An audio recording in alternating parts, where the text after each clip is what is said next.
What's up, everybody? It's Select Doc here. Today, I want to talk about self-care and safety. I was having a conversation earlier with one of my clients and one of my stylists, and I was sharing with them a tweet that I made. We'll share it here in a second. Basically, where I guess you could call it's not really a rant, but it is my expression of how I was feeling about clean fingernails that day. And it basically said, no matter if you're dipping them, gelling them, or just plain manicuring them, make sure that your nails are clean.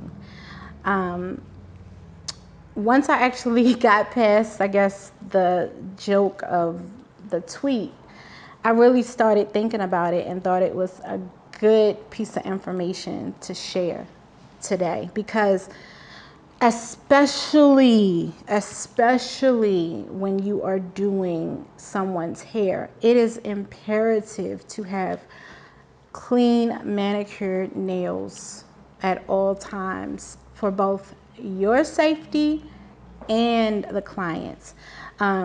Let's talk about just the self-care part of it. You are using your hands a lot. So if you really factor in how many heads you may have your hands, your fingers in a day, let alone in a week or a month time, you are picking up little pieces of DNA from people. You are touching chemicals, you are touching equipment, just everything.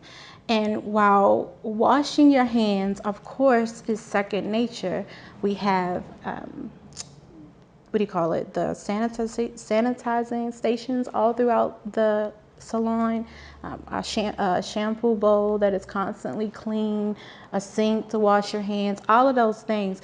But you have to really think about it beyond just washing your hands. When you have nails, everything that you are working in can find its way underneath of your fingernails. And a lot of stylists don't think about it in that light, that it is really safety and self-care when it comes to your hands.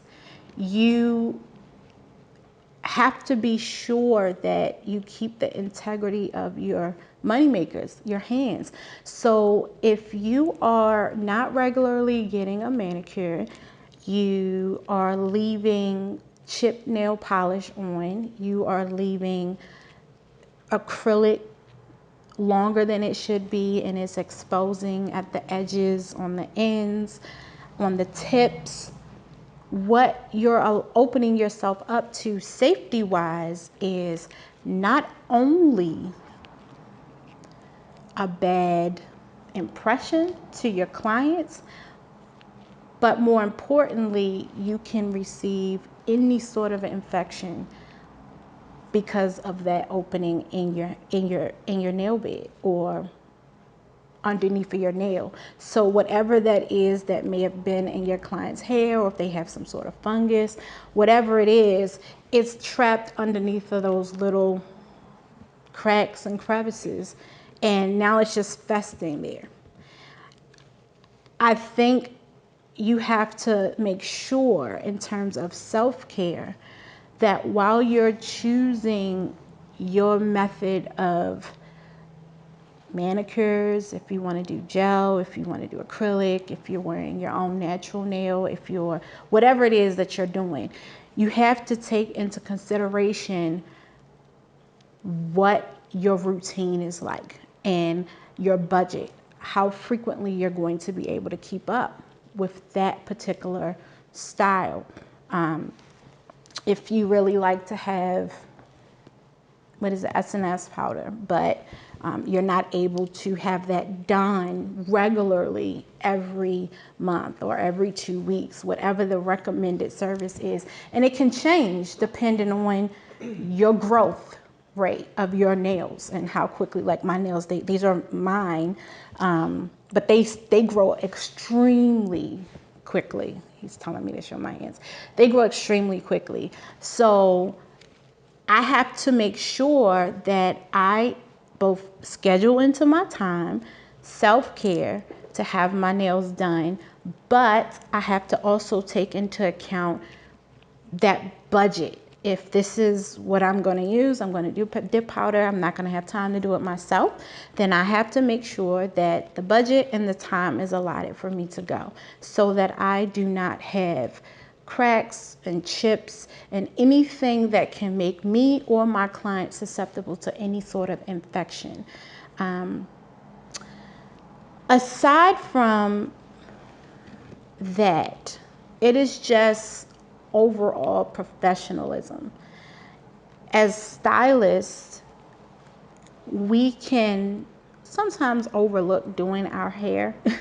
It's like you're doing everybody else's hair all the time. You may or may not get to your own, depending on your style. I personally have a consultant that keeps my hair on schedule because I would fire me as a consultant. Because I wouldn't even be able to get into my own self to do my own hair.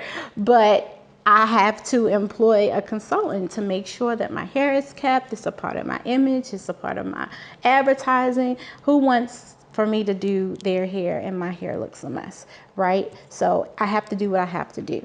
With your fingers, that is one of the first things that people see when they are introduced to you. They shake your hand, or you're filling out their client profile. You are leaning in towards their face to move a piece of hair. All of that comes into play, and you want to think about the overall impression. If you see someone coming towards such a sacred space as your face and your hair or anywhere on your body, and their nails, their hands are unkept, that's a big deal.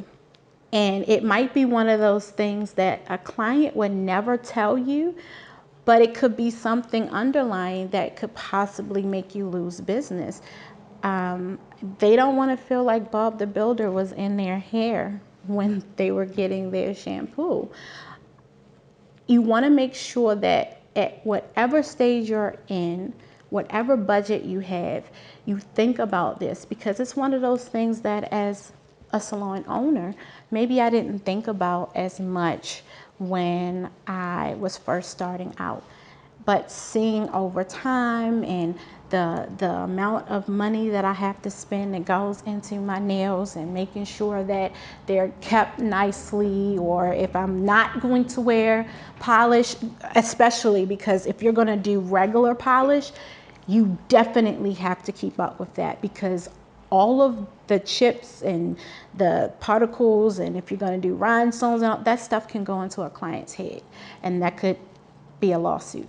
So I had to really step back and look at this and say, you know what, I probably should talk about this, because it will give us a means of opening up discussion about what is acceptable and what is not acceptable within the professional hair care industry. It's something you don't hear talked about a lot, but it's definitely worth discussing.